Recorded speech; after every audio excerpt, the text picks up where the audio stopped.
So this is INZ1183 customer refund request form that we are gonna see how to fill up. Okay,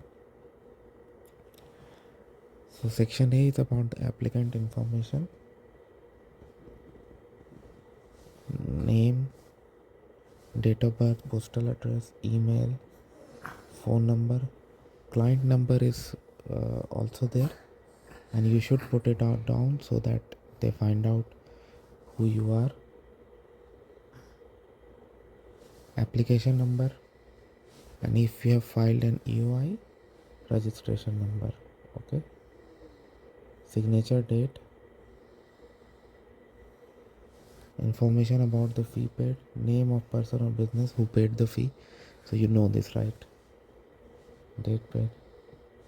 Reason for refund: instead of giving check boxes or radio buttons, they have given a multi-line field so that you can specify.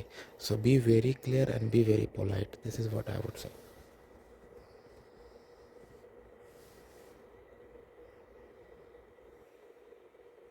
And then they have a section of payment details.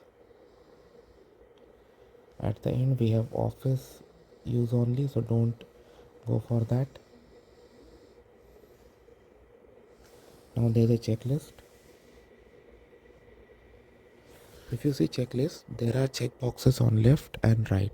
So left one is for office use only, right one is for you.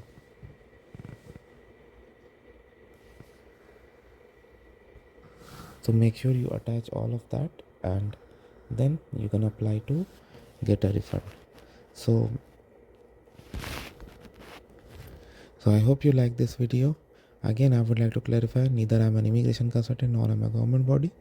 So if you take anything out of this video, you do it at your own risk. Alright guys, thanks for watching. Please subscribe to the channel. Thank you.